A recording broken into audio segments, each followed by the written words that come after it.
That's good. Soon. So, James, we were just talking. It's really good. It's my first time meeting you, and hopefully the first of many. I've been following what you've been doing and connected with you on LinkedIn, been liking some of your stuff, watched your TEDx video, seen what you were doing with Vixen Labs and the acquisition to House 337. And it just looked, the big thing I was fond of as well was, which I want to get into after uh, maybe what we talk about first, but like your role with charities and like advisory roles and where you kind of see the world going with charity work and AI. But I think the first thing we were talking about was very curious how it worked out, like your talk with TEDx in Tamworth. Yeah, And yeah, how did that all yeah, go? What's it like being yeah. on stage on the red dot? Yeah, I mean, TEDx is an interesting format. I do a lot of public speaking work, which I love doing. It's my favorite thing to do. Things like this, to do podcasts and to be out there on stage and meeting people. But the TED format requires a certain thing about, obviously learning the script and not being so reliant upon slides or presenting data and stuff. And you have to remain rooted to the spot, which obviously I'm doing now, but it is more difficult than I think I let on. I try and stay, kind of wedged to that little red space, and you're playing also to a camera, is doing something like this, but you're also playing to a room full of people, and there's a dynamic there that you're trying to kind of manage the two. So hopefully I pulled it off, but it was a great experience, and the whole team at TEDx at Tamworth there, Chris who set it up is absolute genius and brought together a really wonderful community of people. So that's the other thing I think a lot of people don't notice about TED is that you're there and you see these little videos in isolation, right, on the platform on YouTube or whatever, but you're at an event with a bunch of other people, and there's 12 other people doing the same thing as you that day, and so the topics that we covered were really wide, from mental health issues to bringing back the local pub, and the kind of saving a bit. What does it mean to build a beer brand, and then my stuff around AI. Just reminder that there's a lot of people out there with a wide range of passions that come together on something like TED, and then you get to meet them in real person and in real life, and they're real human beings. They're not just a little avatar on a stage, which makes a big difference. Yeah, I love that. I wanted to go to a TED Talk to see like what it's like in person and how some of the biggest ideas. I mean, I've watched all the some of the ideas I got from some of those ones where that professor was on stage and he talks about, I forget what it was. He's passed away now, but he had like a series of them and he was about storytelling, and it was just fascinating how he like related Shakespeare to how we think about children to like you don't picture, like he was basically saying like you don't picture like Donald Trump as a child. He was one day a child. It was all these weird things, and it's like how you just see the world is like you were just saying, like to see all those different ideas. And I guess quite a few people might have been tying in AI and like the role of technology in. Yeah, do you know what I mean? Whilst I was the only talk on the agenda that day that was about AI, the conversation was present in everything from how is it changing the way in which we develop for the web, to what's digital interaction going to do to the future of social interaction, which means linked to James who gave a talk that day about saving local bars and pubs.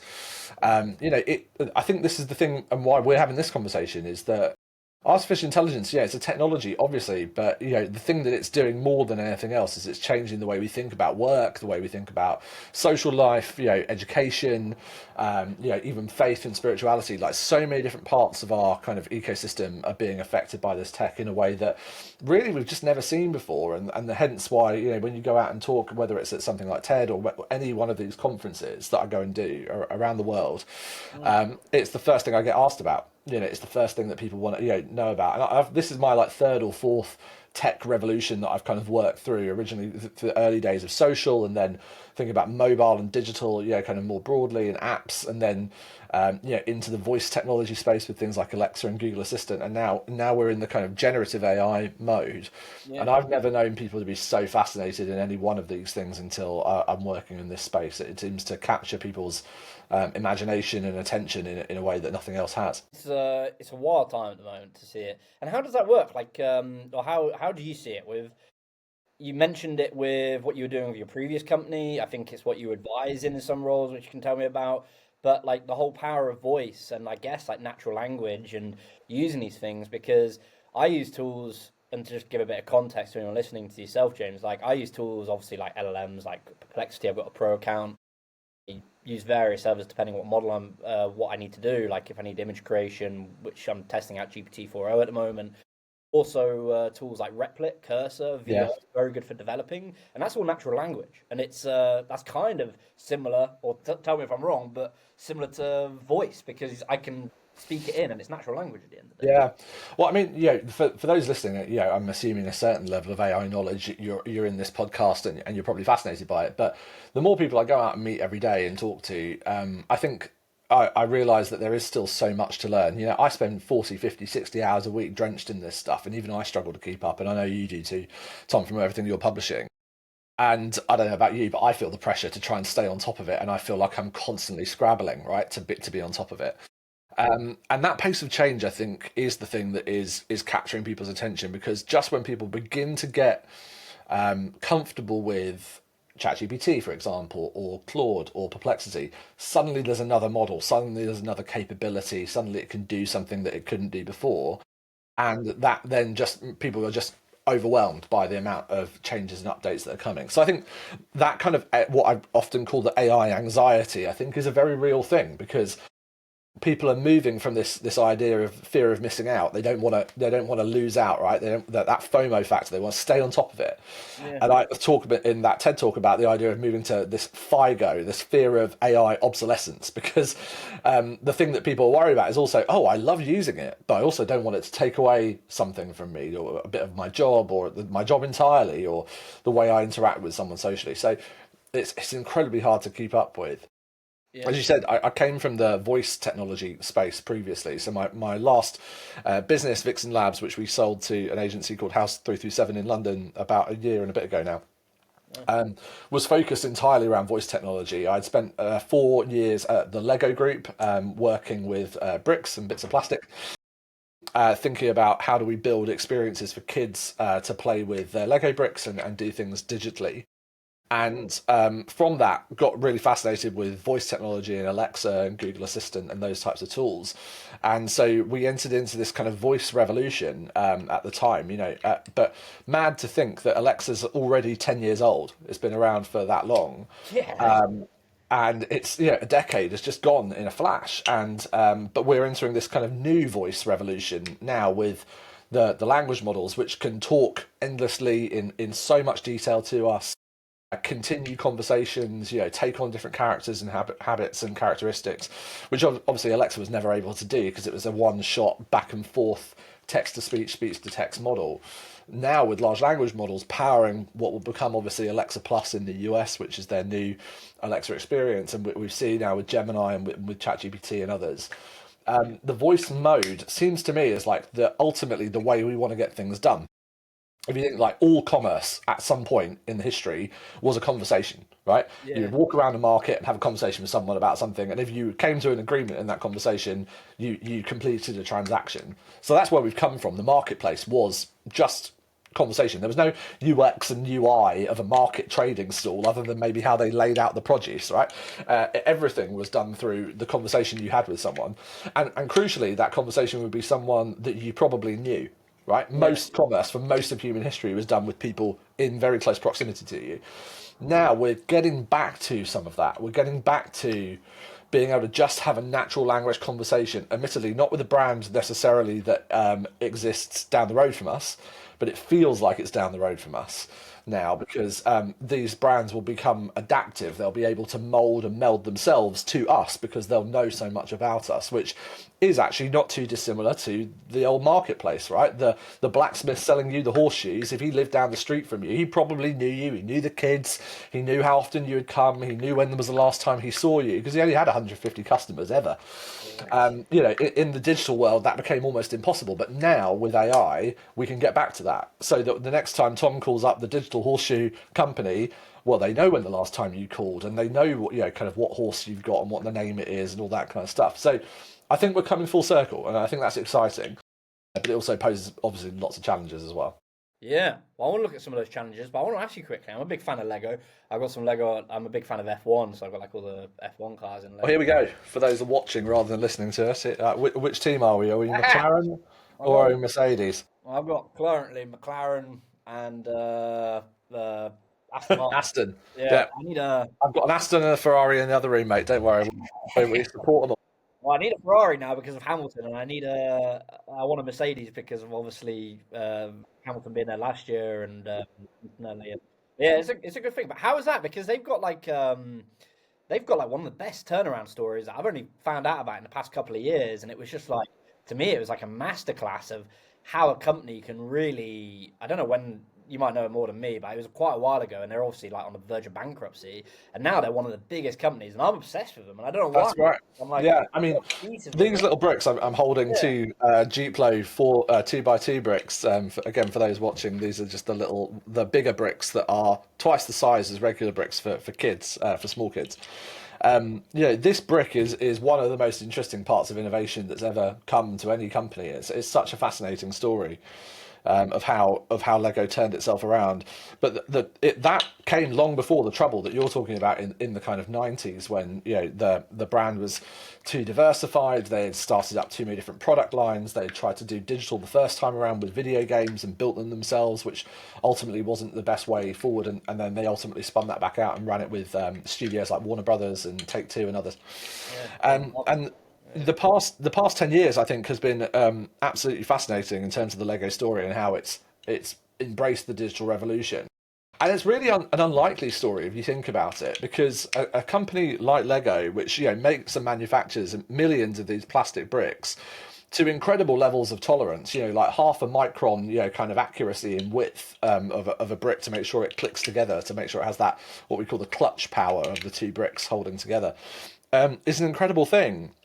Um, and of course, that level of precision is very hard to bring into the digital environment, right? To be that precise, to be pixel perfect on things is hard anyway.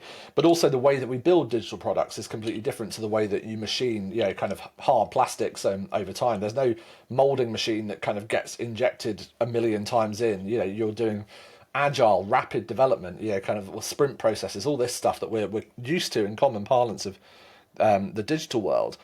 And that's where I think the story was, for Lego. So when I was there, helping build a social network, which was called Lego Life for kids, which is under different brand names now, but scaled to about 10 million users around the world, about 27 different countries. Massive shift, right? Massive shift of thinking about how do we do digital in a world of very physical play. How can you think about what a logo is going to look like on a box that isn't even been manufactured for 2 years from now, but we need the logo to be on the App Store next week? Those types of decisions are really tough to make in that space. But the thing that kind of got me onto the AI conversation from there was we spent some time building some experiences for the first time for kids. Actually, with Duplo originally, we built an app called Lego Duplo Stories, which allowed kids to build with these Duplo blocks and then play by listening to a story that they would build alongside of and interact with Alexa along the way. And it was that got my kind of fascination with the voice AI technology and ultimately led me to go and found Vixen Labs with my co-founder Jen about 6 years ago, so that we could help other brands explore what it means to build experiences with voice. But the Lego story is an inspiration to many founders, I think. yeah. Well, it's like I'm just fascinated with it, like the whole engineering side, like how you were mentioning it there, James, like how precise you have to be and to come up with new ideas and like how to embed a technology such as voice, maybe not just like any of these big companies, how they're leveraging it more on, I guess, what we'd call or what vendors call the enterprise side or the end user, like to direct to customer. I mean, there's all sorts of different ways to segment that, but basically not selling business to business.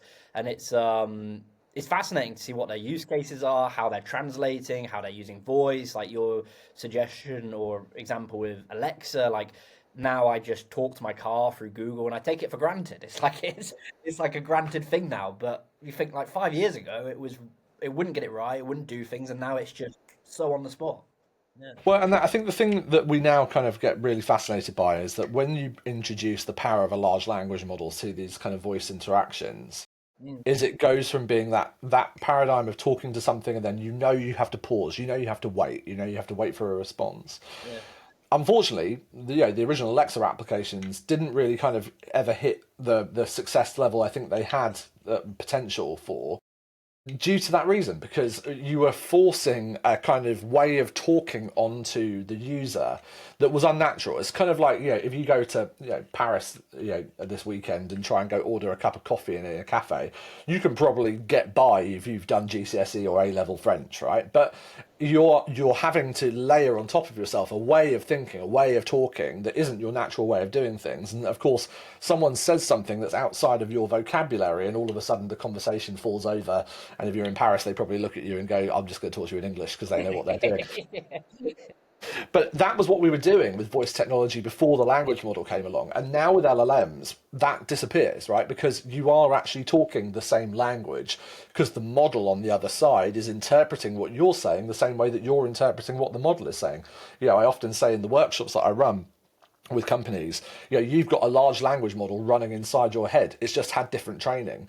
The large language model that's inside of these devices just happens to be trained on all of the world's information on the internet. And of course, we can get into whether or not that's the right type of training or not. But that's what's going on. But that's why these things are so powerful, because they unlock the ability for us to have a truly human style conversation. And that brings us back to this thing of, like, the original user experience was a conversation, right? That's what we have been designed as humans to be capable of, and it's the thing that we've evolved to be able to do to maintain order in society. So when computers suddenly can start doing that, then we open up just possibilities that were completely unthought of before. Yeah, that's what really made me think about it, because I've got I'd love to know what you think about these, James. Like, I've got Meta glasses, Meta Ray-Ban Yeah, sunglasses. yeah, me too. Have you got a pair? Yeah, I've got the message. Yeah, I'm not wearing them right now, but I have a pair upstairs. What do you think of them? Do you like them? Like, or not like them? Do you? That's they're nice. But I mean, I no. Ask if you like them. That's absolutely fine. I love them. I think they're great. Again, there's different aspects to this, but one of the most powerful things of being able to have an AI assistant in your head that you can listen to and talk back to and carry around is so incredible. Now, the actual Meta AI is patchy, getting better. That kind of the app and user experience is getting better. My actual best use case of it was 2 weeks ago. I was in downtown Dallas in Texas, wandering around the city. I'd never been there before. And I had ChatGPT voice mode on my phone, paired to my glasses. And you might not know this, but if you go into voice mode, you can turn on continuous conversation. So it means you can lock your phone, and the voice assistant keeps running on ChatGPT. It means you keep talking to it. oh, I didn't And know. so I had it paired to my glasses, and I wandered up to the JFK statue in downtown Dallas, and I looked at it, and I said to Chat, "Hey, I'm in front of the JFK statue. Can you tell me about this? What's it about?" And it just started talking to me through my Meta glasses. "Hey, this is what it's about. This is where JFK's been memorialized. This is why it's built this way."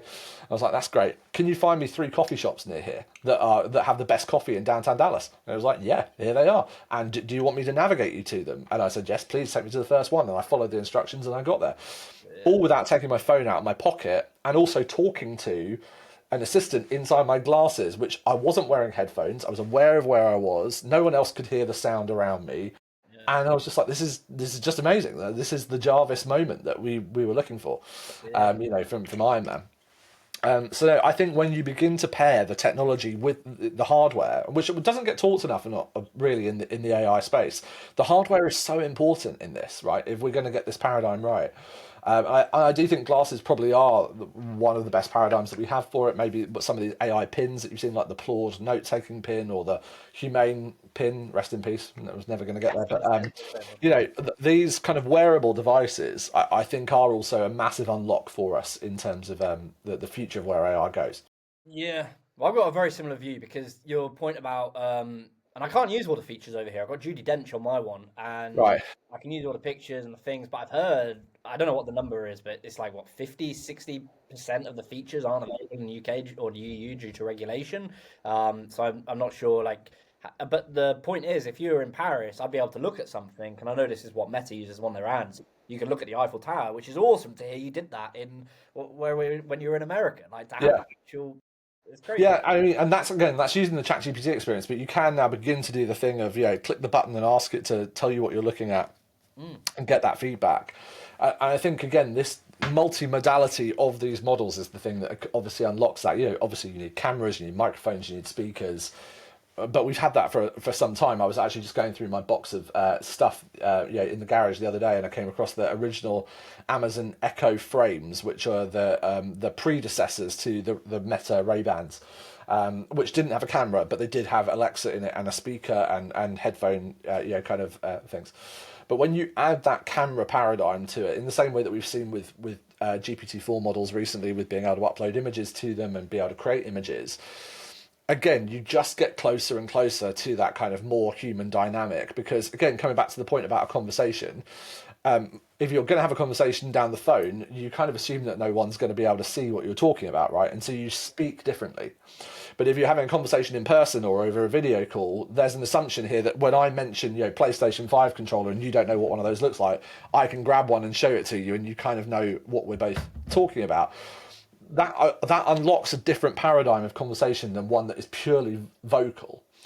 And that unlocks a different type of use case and a way that a user interacts with it as well. And I think this is the thing that I'm most concerned about when it comes to our work at House 337 and building experiences in the future for brands in this space, is that you're beginning to have to think about all of these different sensory inputs again in a way that you didn't before, right? You used to create a billboard and put it up on the street and assume that there'd be no one talking back to it, no interaction with it, no one taking a photo of it, no one, kind of modifying that picture if they uploaded it somewhere. You now have all those things, and that opens up masses of opportunity as a brand that wasn't there before to do commerce, to do information sharing, to do public information work, to do fundraising, as we said at the top, with charities and things like that. There's so many different things that we can do, because these models are multimodal now, and the possibilities are so endless. We definitely haven't unlocked even the first 1% of them, I think. As this kind of gets faster and smarter and easier for us to access. So we're definitely at this kind of very interesting but very, I think, still very emergent point before this technology expands into many more realms of our kind of day-to-day experience than we currently experience today. Yeah, yeah. It's when you put it like that, to think we're not even hitting 1% yet. You think we've got 99% growth and what it can unlock. And I was having this chat with someone else, like how what we're learning like is really like accelerating places like the space industry. Like Yeah. it's really fascinating if people haven't looked, like the amount of things we've learned or built or innovations, products from space, not necessarily going to space, but our fascination about space and things from the Yes. telescope to being used on old warships to Velcro to microwave to all these different things that have aspects because people were fascinated. And this might seem off the cuff, but like when you think about voice and all these things happening, I don't know why it took my mind there, James, but like you're saying, like how I can just instantly speak to someone. Like I did this deep fake video of me the other week, 2 months ago. It's like on a platform that costs $15 a month. It translated me, it translated my dad, translated one of my friends to, like, I was speaking in Korean, then I was speaking in Spanish, and then my dad was speaking in Chinese. My friend was speaking in It's like wild. some random language from Africa, and you just think that took less than an hour. It's just like, what is going on? And that's obviously, I know you've touched on it multiple times, but not to be doom and gloom on it, but obviously to have safety measures and to have things like how do you build those measures while the technology is accelerating? Such a big question. Yeah, it's a great question. I mean, building safety measures into the way that this stuff grows is probably one of the most important tasks ahead of us over certainly over the next decade. But in reality, we need some of this stuff in the next 18 to 36 months, to be Yeah. honest, just due to the pace of change. One of the things I think that gives me some pause or comfort, perhaps, around how fast this stuff comes in is the human ability for us to accept change. Yeah. That isn't it speeding up, right? But we are getting used to these things increasingly in shorter and shorter cadences. As new things come out, we're getting more used to bringing them into our lives than we have done previously, right? You can think about how long did it take for us to go to kind of most people having access to desktop publishing, or most people having access to a smartphone, or most people having access to video conferencing facilities like this, Yeah. right? The pace of each of those iterations has got shorter and shorter. Now, there's good reason for that because we put in the foundations of broadband, we put in the foundations of cheap microprocessors and computers, and a lot of things had to come before for us to even be able to do this video call on Riverside and talk to each other in two different cities in the UK and it be recorded in high definition and all that stuff, right? We didn't just go from like Tim Berners-Lee and the first internet terminal in Cambridge University to like Zoom. Like there's a lot, right, in between those stages. And a lot of that wasn't necessarily just technological, it was also human ability to adapt to pace of change. Sometimes though, we get these forcing functions where something in society shifts and it forces everyone to move forward much, much quicker than they would have otherwise done. They would have probably always got there, but it would have taken them a long time. COVID was one of those examples, right? Two things that became much more acceptable by almost everybody during COVID: QR code scanning and video conferencing, because they became absolute necessities, right? Yeah, Not new technologies, things that have been around a long time. And probably if you had given it a decade, people would have adopted those things naturally over time. But it happened in the space of 6 months because it had to. A slightly longer period of time, but again through COVID, was things like e-commerce. E-commerce massively already accepted, things like food delivery services, quick service restaurants, services like Uber, Deliveroo, Lyft, these types of things. But again, accelerates massively. And what we now see with AI is it's the same thing, right? So chatbots, not new, have been around, have been used. Even large language models were moving forward slowly. And voice assistants, also very widely adopted, but not by everybody. And then, bam, GPT-4 comes along and oh wow, massive acceleration to the point where I'm sat on Sunday afternoon over Easter weekend with my family, all of us making AI action figures of ourselves, which is not a pastime that I think any of us have expected. And I showed my 93-year-old grandmother a kind of action figure of herself in a cardboard box, and she was just like astounded. And good old Nana Joan, she enjoyed looking at it. But like, that's where we're at. yeah, And so it's a forcing function. But that forcing function also needs something else on the other side of that equation, which is necessity, right? So just because the technology emerges and there's a mass interest in it for a short period of time, take the Apple Vision Pro, for example, yeah, real interest in it, and the technology is suddenly there, but there's not a necessity factor that's made that be the thing that all of us went out and spent 3 grand on, right? Now, with GPT, some of the necessity factor is obvious to us because of the admin burden of knowledge work, which is painful and annoying for most of us. And for many people that deal with that every day, they have adopted it very, very readily. But you go to talk to someone that doesn't have a job that really involves an awful lot of time in front of a computer, and you'll see the adoption level of something like GPT drops off. Well, why is that? Because there's not a necessity burden on the other side of the technological availability. yeah, And so what I think we're waiting for is to find one or two more of these more general purpose use cases that just applies to absolutely everyone, and there's a necessity for it, and then you're going to see that tech move really into the mainstream. And maybe that's going to require a mode shift. Maybe it's robotics, right? Maybe it's when we get that first, Elon would say, under $30,000, kind of a humanoid robot that lives in your home that can do things for you. Suddenly, that's a necessity that all of us have to do the washing, to do the cooking, to pick up the kids, to walk the dog, to look after an elderly neighbour. And we suddenly have it accessible to us at a price point that's available. So that's what we're waiting for. And I'm constantly on the lookout for like, what is the thing that this unlocks that suddenly everyone wants, not just some people want. yeah, And of course, for us in the Western world, most of our economy is built around the knowledge worker. So therefore, actually, that is most people if you live in London or Birmingham or Manchester or New York or Nashville, Austin or Atlanta. But yeah, if you live in a rural sub-community somewhere out where farming is still your primary thing, or you live in sub-Saharan Africa or across Asia where that's not necessarily the case, yeah. then maybe you're not there yet. Yeah, it's gonna take a little while longer. Well, I'm It's going to still take a bit longer. with my friends, and they. I mean, I'm really not like to the level that I see people that I've met through, I don't know, LinkedIn or other platforms, through scrolling, like looking at projects on GitHub and all these different communities that are open, and whether they're on a chat service like Telegram or whatever. But like compared to some of my friends, James, like they really look at it completely different to me. And I'm not even, I wouldn't say I'm embedded in it as most people, because I come from that more physical side, which is where still fascinates me the most, because it's like why you look at like things like the Vision Pro or the Humane, what makes them fail as a or not fail, what makes them not be uptaked as much. And it's a real, you said it earlier, like that real movement. Like if you want to get systems embedded into like car manufacturing or things that make actual goods, whether it's a home good, like the process is so much longer because you've got to have such, like, that's why I was so fascinated by Lego, because the precision when you're making something physical, like I know from engineering, like I'm not saying I was an expert in it, but like trying to market that, like if you were an inch off, you would screw up a multi-million-pound project. And it was just Absolutely. Yeah, great. your tolerances have got to be far, far higher. And of course, in the physical world, we also have to consider health and safety and, what's it doing to us physically. So there are far more paradigms to kind of work on. And I think this is why I'm interested in the voice kind of modality still, and what that might mean for us, because essentially we've cracked most of the things that we need to fix for that to become possible.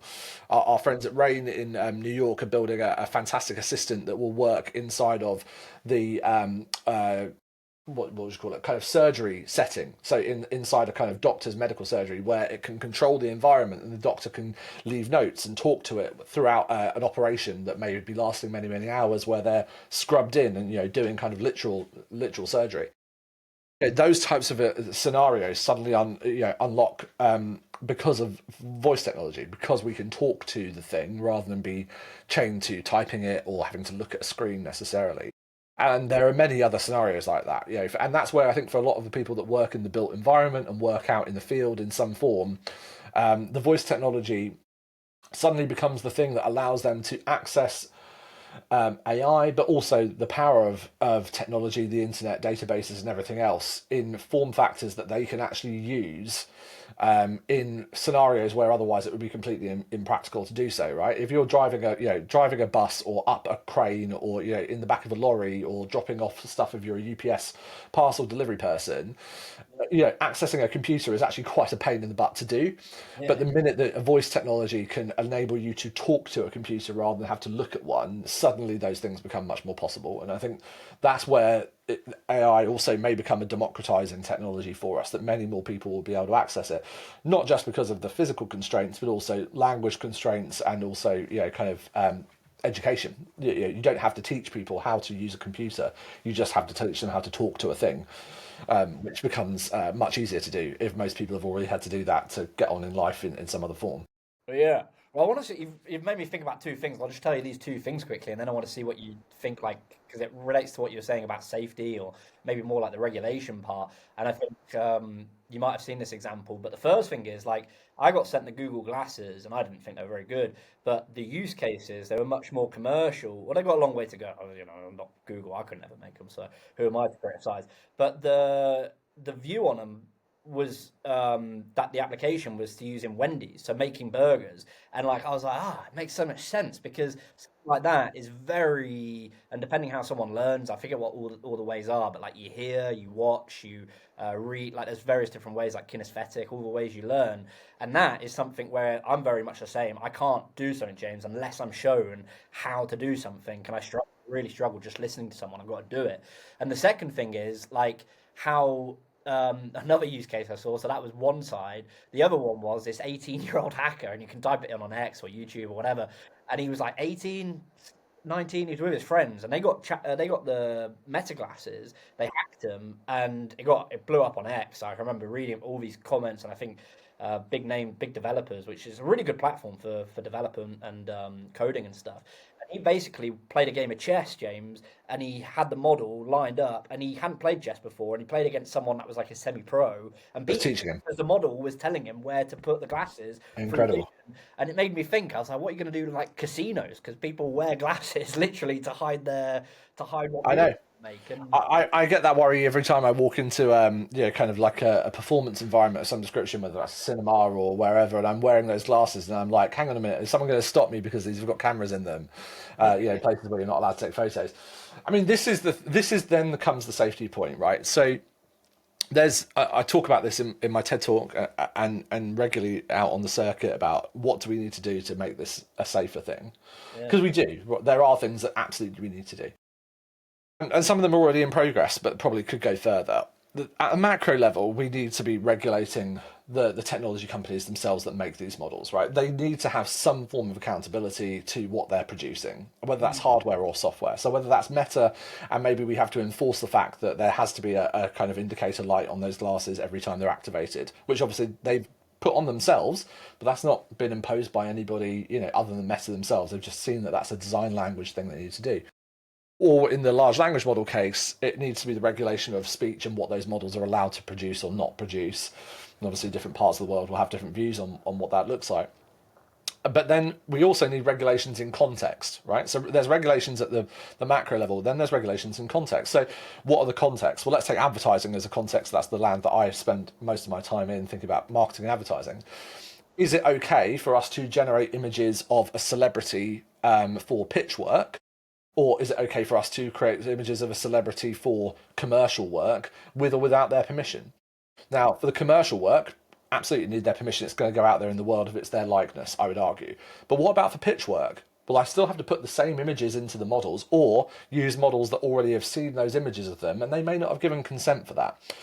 Right, so these are kind of some of the regulations that need to begin to emerge into our advertising context and into other contexts.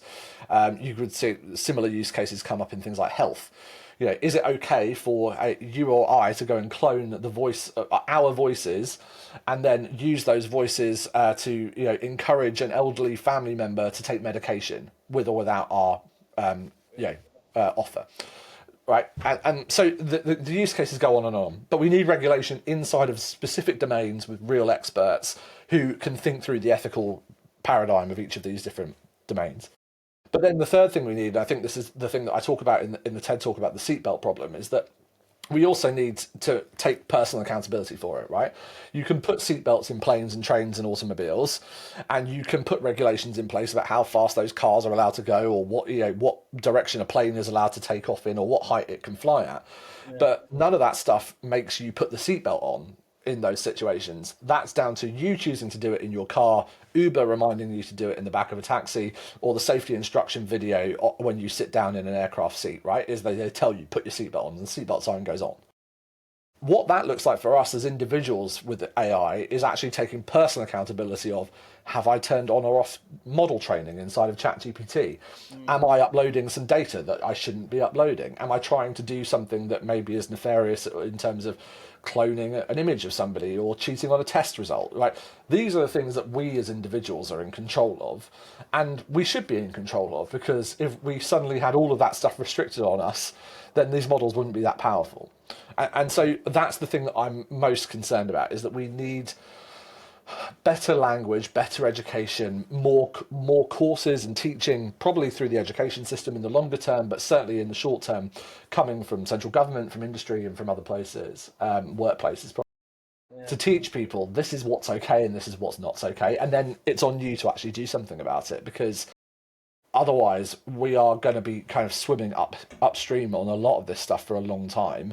Yeah. And that's where we don't want to have to wait for the next public scandal or the next major criminal investigation or the next Cambridge Analytica type situation to come along before we do something about it. Yeah, it's a really big point.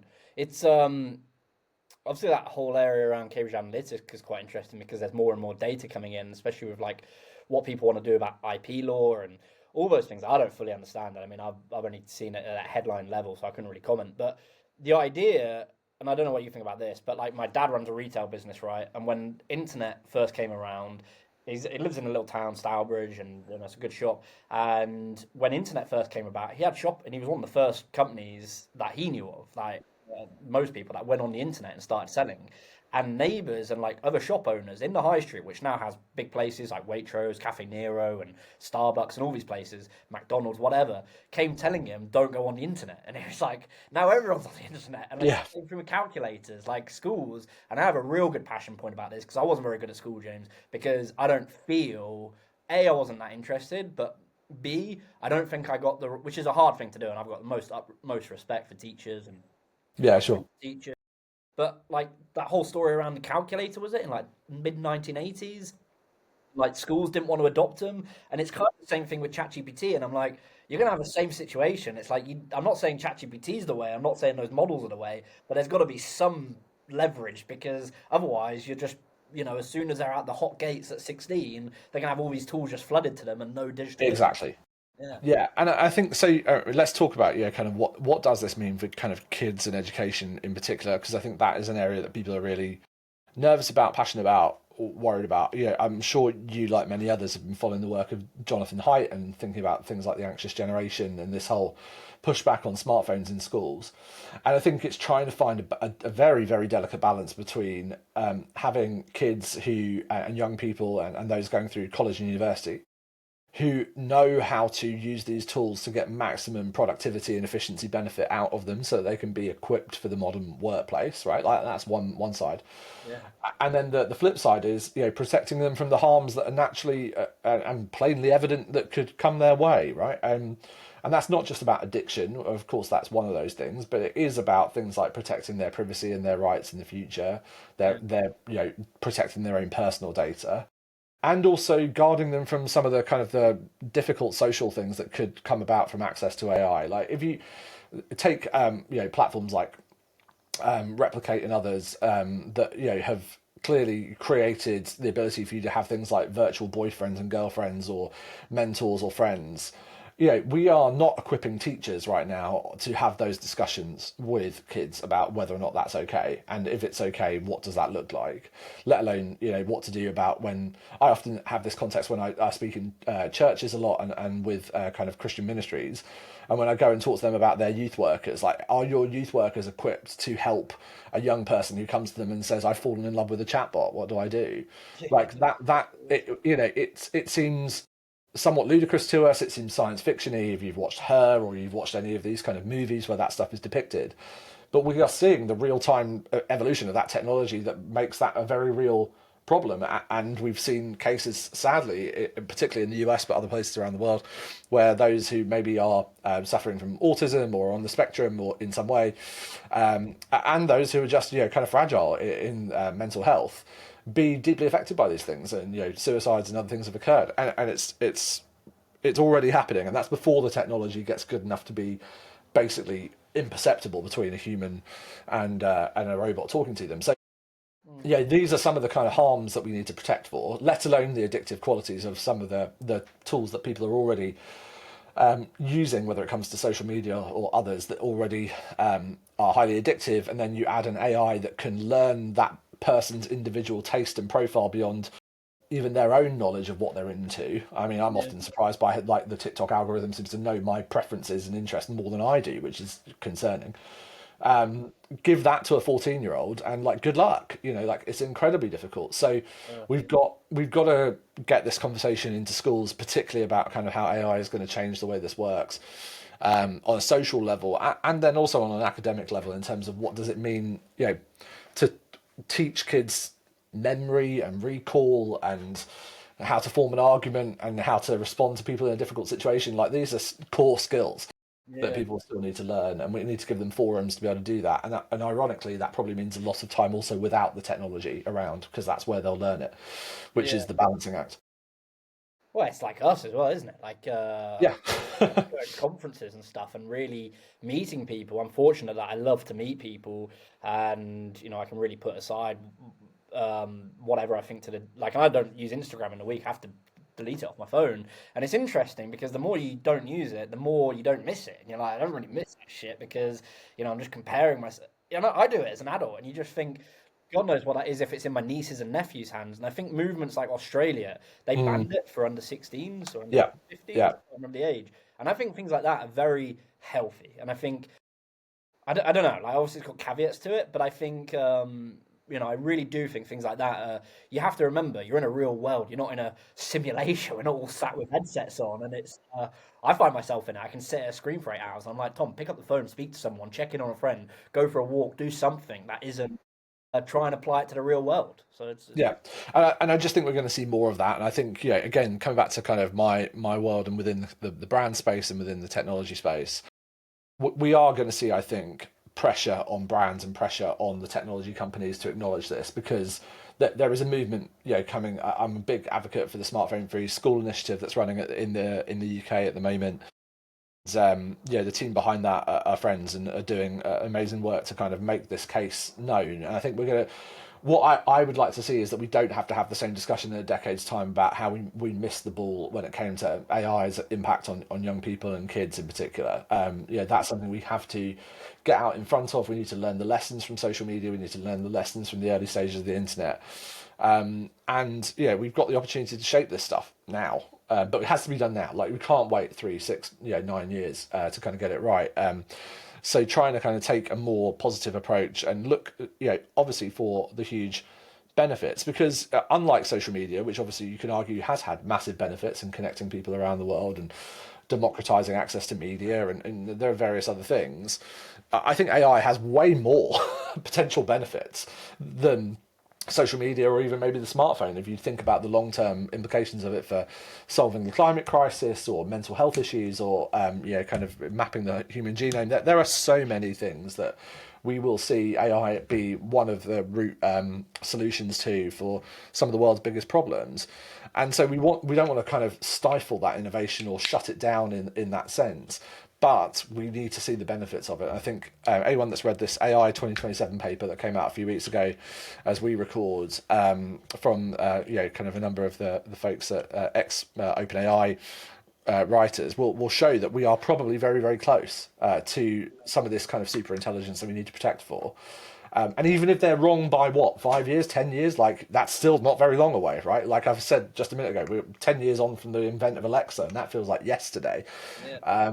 So, whether it's 2 years, 3, 7, 15, 25, like that's still within our lifetimes and very, very close. And I think about, my daughter's age, our 10-year-old, even if it's 25 years away, she'll still be younger than I am now when she's living with super intelligence. That to me is like baffling, even if it's 25 years away, and I think it's probably more like 5 years away. Yeah. So that time horizon is super super close for most of us, and we have to get prepared. Yeah. Isn't that the kind of the beauty though? Like I was speaking to Eric Siegel, who's he wrote this book, I've got it here, the AI playbook, and it's endorsed by like Mustafa Suleyman and Scott Galloway, and a really good book on machine learning models, and that was fascinating. And it's kind of like it's I forgot what word he used. Like we don't know what's going to happen tomorrow, and it's such a delicate thing to play with. It's like how do we know? Like I always say, I don't know what I'm going to have for dinner tomorrow. Like I've got a very good idea, or I've got a very good plan.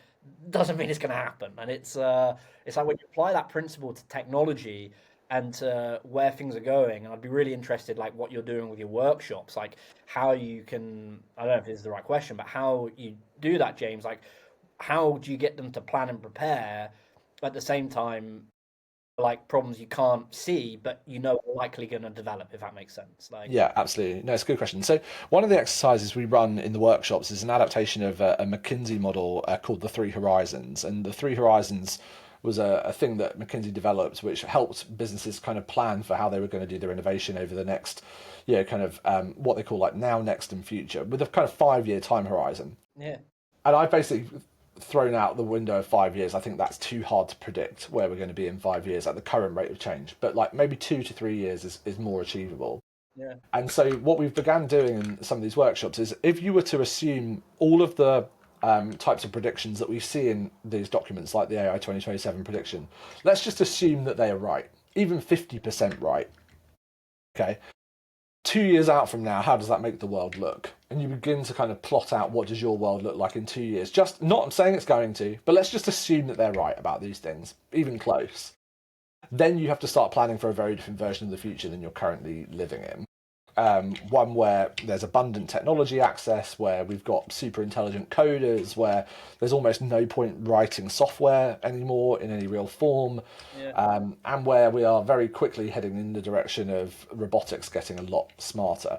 These types of predictions suddenly become quite scary, but also very exciting in terms of what you might be able to make and produce in that type of domain. yeah, So that's how we kind of work through that stuff, and particularly in the workshops, what we're trying to do is constantly balance the how far are you willing to push a customer or a consumer's acceptance of technology, balanced against their fear of it, right? That's the real thing that you're trying to kind of manage. Because I always forget who said it, but that quote of business moves at the speed of trust is, I'm a massive believer in that. It's like only will people accept this if they can trust it.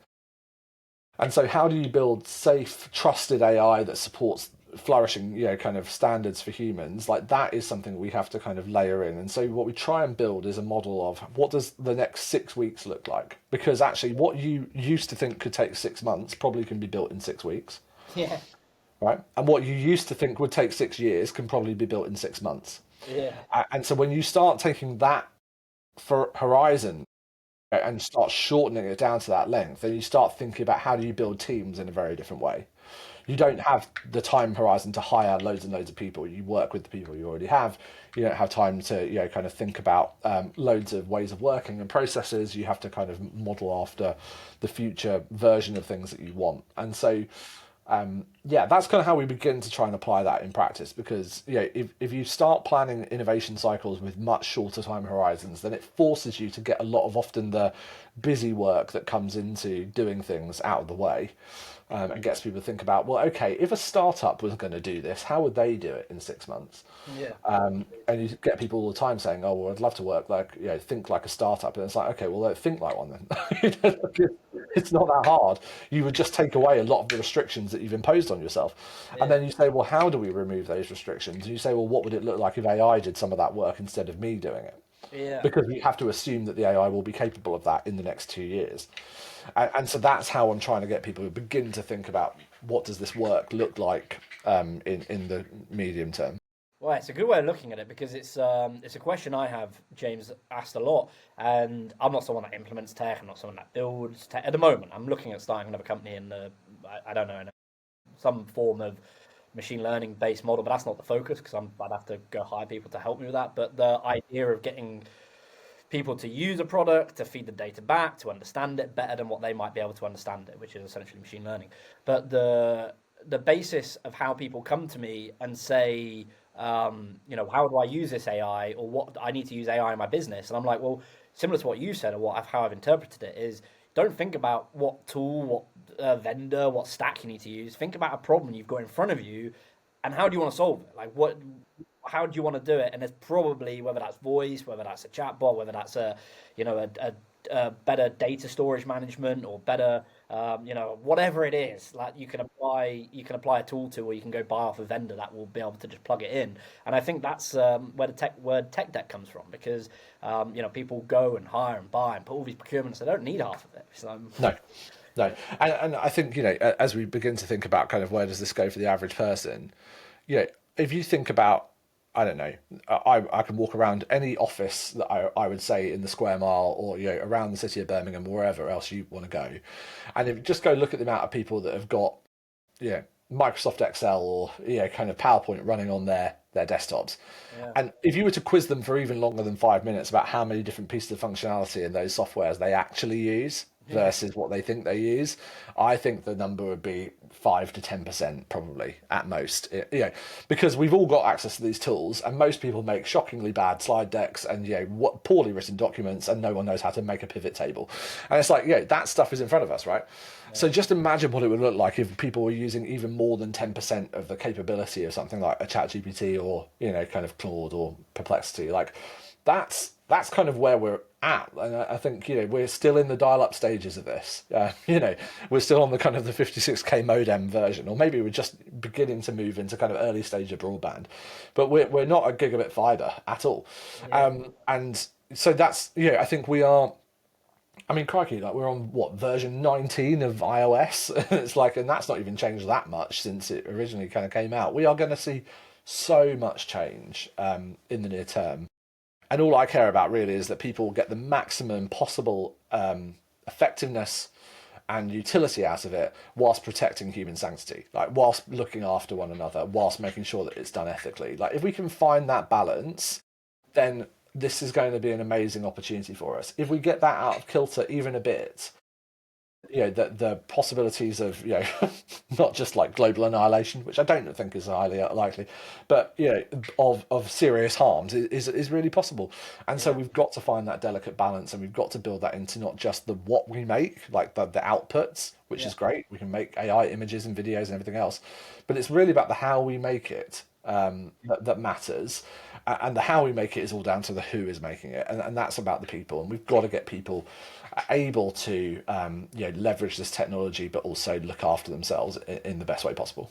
Yeah, that's a really solid point, and it's it's made me think of like how we use it. And I'm sure you're very similar to me that you're using it probably more using AI and using or ChatGPT and or large language model of some sort more than the average user. Because a developer told me he's bought a third screen and he has it sideways, and all he does Yeah, yeah, he has different LLMs, two different LLMs, one for helping him with code and one for helping him with like query suggestions and context, I guess.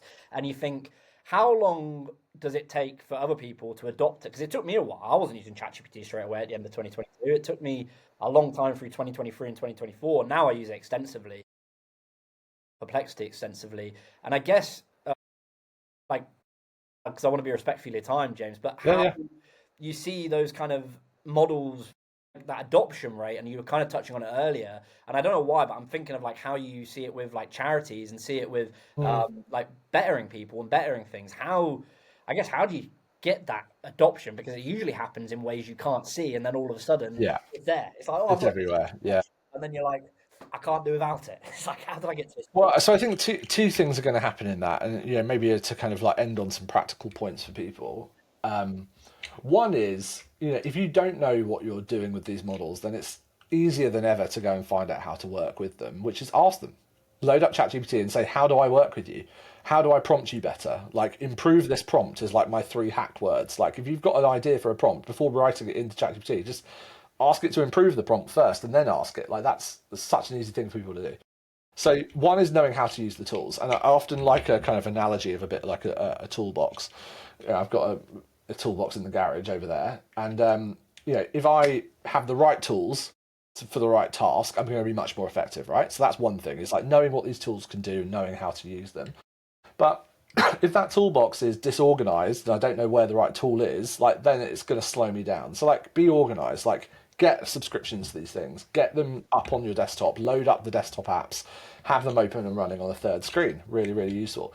But the third thing, though, I think a lot of people forget about is it's really this is a muscle memory problem for most people because you've been using a computer. If you're watching this, probably for the last decade, 20 years, 30 years, 40 years, however long you've been kind of working in this space, and you've been doing things a certain way, and that's hard to break. It's a habit that needs breaking. And so, if you look at James Clear's ever popular book Atomic Habits, he talks about this idea of habit stacking, right? Which is like these bricks. You find one habit that's already well established, and if you want to build a new habit around it, then add your new habit to the existing habit, and then you will do them in sequence. It's just natural. So if you want to take vitamins every day and you already get up and the first thing you do is make a cup of coffee, then start taking the vitamins immediately before you have the cup of coffee, and you'll start getting in the habit of taking the vitamins. Yeah, The same thing is true with this digital adoption stuff. It's like have the tool, put it in front of you, and then find a thing that you can do every day, every week, every month where you're going to use it. And if that requires you to write on a blimmin' post-it note, ask ChatGPT and stick it to the bottom of your monitor, yeah, then do it. Like, it's going to make you more effective. Like, maybe that post-it note could be the best investment you make today as you listen to this. yeah. So, find those little hacks and habit tricks that get you using these things, and then the muscle memory kicks in. Yeah, the muscle memory is a really good point because that is something like I didn't used to train or go into other things, and I guess it was something I went through, and like you just do small little steps every single day, and it really stacks up. And now it kind of it doesn't annoy me, but I look at other people who say like, how do I ask this question? How do I do that? And me, I'm just like, I'm going to ask. I'm like, why don't you just ask Sorry. perplexity or something? It's and you think exactly that point, their muscle memory isn't there. But those are great actionable points.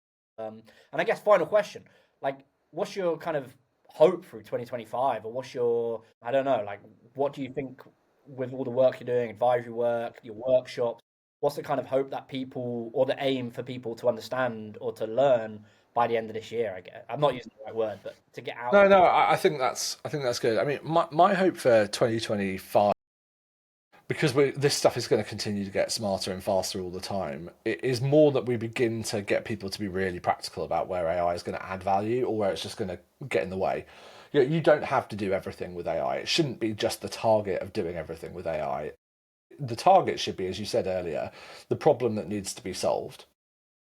But what we have to assume is that the AI stuff is going to start coming into all the products you already use every day anyway. And so therefore it's really important that people know how to use it well and that we get that adoption right. And so I would say for people this year, if you're not already aware of, like, in your business or your organization or your charity or your church or your school, of how people are already using AI in your organization, then find out, do a survey, ask people around, like get a list of all the accounts that people are using, like audit it, because that brings to the surface those tools that are in the garage that should be out, on the desk being looked at and assessed, and then make sure you've got the right tools for the job. Right, so I think that's one thing that people can really do, and then the second thing is, like, there will be ethical issues that this stuff presents for every organisation of any kind, whether you're a community organisation, political party, kind of school governorship, or running a Fortune 500, like that will come up, and so if you've not gone through the process, and that's what we're here to do, we help people go through this process of